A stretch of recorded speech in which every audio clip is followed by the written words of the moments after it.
This is one of my all-time favorite places. We got Lake Simcoe over there, and Lake Couchiching right there in beautiful Orillia, Ontario, aka the Twin Lakes area, the Twin Lakes City, also the Sunshine City.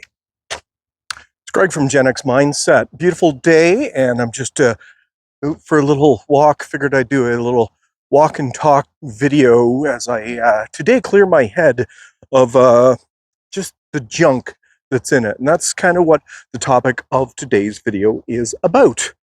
Noise.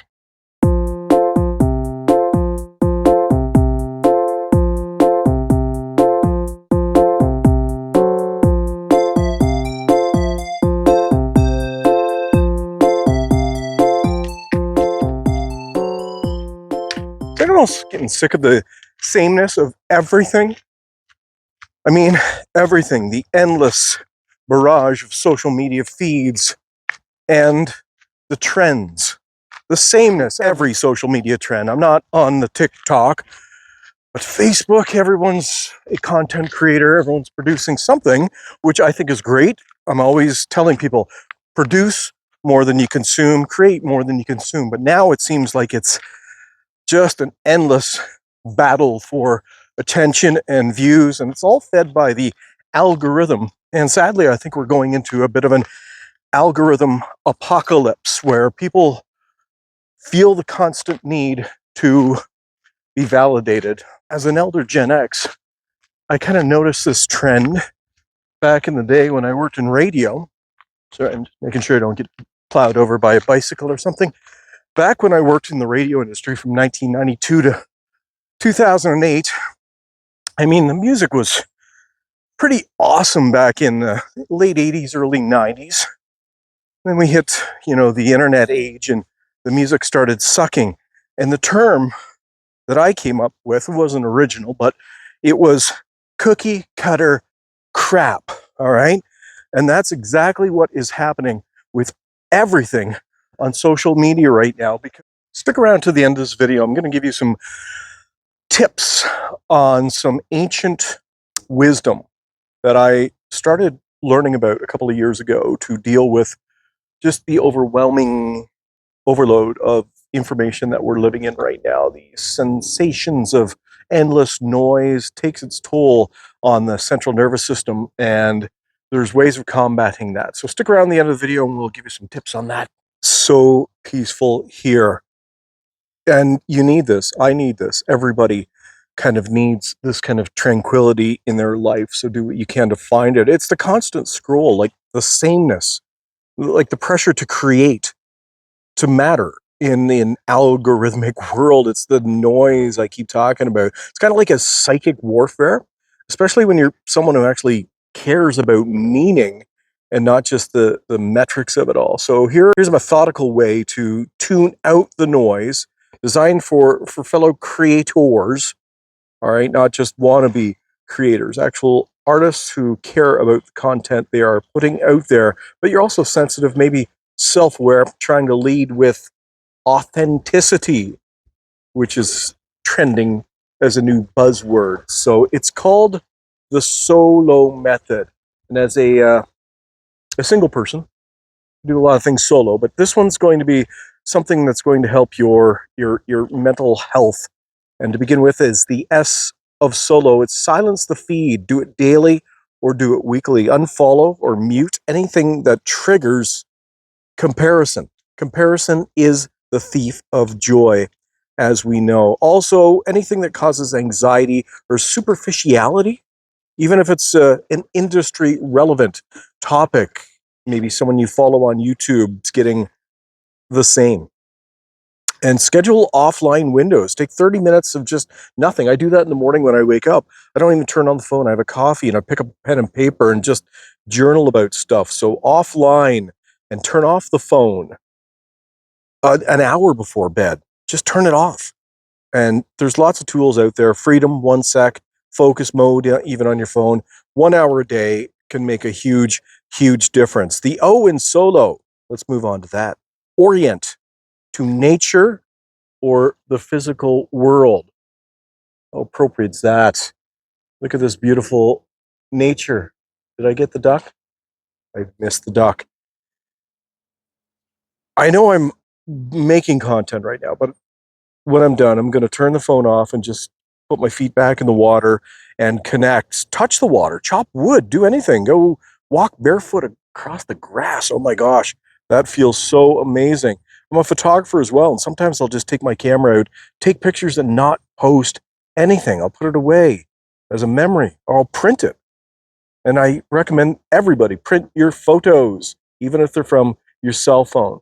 And what all this does, being out in nature, sitting in the sun, this vitamin D, letting your feet touch the ground or the water, it regulates your central nervous system and reminds you that there's life beyond the scroll. This is living. This is your time is now. And bonus, if you can say it out loud, this is real. This is the illusion that we we live in. I watched a video the other day about simulation theory, and social media is a simulation within a simulation. So you've got to break through or break free, break on through. L in solo is listen to your inner channel. And today I was just kind of overwhelmed with noise, just looking for inspiration and just finding irritation. And it just got to me. So this is what I needed, listening to my inner voice and what I need to decompress. I will recommend meditation. I know a lot of people kind of poo-poo that, but especially elder Gen Xers, but you need to sit quietly with your own thoughts and not analytics. The O in solo, we've done the S, the O, the L, now the final O. Output on your own terms. Post when it feels right, not like you feel like you need to create engagement or you need that dopamine hit. If it doesn't light you up, just skip that post and prioritize creation over reaction. Make before you scroll always, and create one piece of content that's not completely unoptimized. Just don't worry about the algorithms. Just post something honest. Sit on a park bench by the water and just ramble on about stuff. Don't worry about hashtags. And then finally, if the world starts feeling like it's too loud, ask yourself, what am I being pulled into that does not serve me? You know, the exact feeling when you start going down and following something that does not serve you. Is it nourishing? No. Is it productive? No. And for you elder Gen Xers, and maybe not, top end like me pushing 60, ask yourself, what would 1992 me do right now? Well, I wouldn't be filming with my phone. I'd probably be out on a boat right now at Big Chief Island, getting some rays and trying to get laid. Full disclosure. So it's not about disconnecting from the world, it's disconnecting from the phone. So if you made it this far, here's where we get deep. Okay, several years ago when I was living out in BC, it was a very trying time. I was actually living on Lake Couchiching and ended up having to move to avoid homelessness. It's a whole long story. I ended up in BC in an RV, and it was a very dark period, almost like a dark night of the soul. I got down some good rabbit holes into psychology and Dr. Jordan Peterson, Carl Jung, Friedrich Nietzsche, some deep, deep thinkers. I know Jordan Peterson, I like Jordan still, his psychology, maybe not the politics stuff, but anyway, he came up with something called the self-authoring program, and I've recommended it before here to deal with, self-awareness, mental health, perhaps. But just where I'm going with this is eventually I got turned on to the Hermetic principles. And I'm going to save the entire list of 7 for a different video entirely, but I'm just going to scratch the surface with the principle of mentalism. And it deals with the fact that the world is mental. It's a mental construct. You've probably seen and heard a lot of videos on that, saying that it perhaps is a simulation. Can't prove if it is or if it isn't, but I do know from experience that if I'm in a bad place mentally, my entire world seems to be overly chaotic. And it goes hand in hand that it's a loop of, a feedback loop of chaos begets more chaos, and it just spirals yourself into a dark place. And I had to claw my way out of that. Eventually, I did make it back to Ontario, to beautiful Aurelia, and it's been a great experience since then. But I had to realize that mentalism, how I think about things, and have a, I'm not going to say toxic positivity in dealing with things, because that's kind of not my style and it's not realistic to maintain, but just deal with stuff. Turn yourself into a problem solver, not a problem creator. And there's another principle called causality, cause and effect. All right. So what you do today might not affect the next day, but it will affect probably the next week, the next month, maybe the next year. So you have to think about your actions and your, reactions and how it will play out, but also keep track of this stuff. That's where you learn, is by saying, holy cow, I just kind of changed my mindset, changed one thing, stop scrolling, turn my phone off, at night, or turn my, someone's calling their dog. It's a nice puppy, huge bulldog. Anyway, as I digress. Is he there? So where was I going? Oh, the journaling, turning off the phones, just going analog. Okay. And I'm going to circle back to the fact that, the cookie cutter mentality of everyone's just dumping the same crap, cookie cutter crap, of what the algorithm is rewarding them to. And as an elder Gen X, I've seen this all happen before.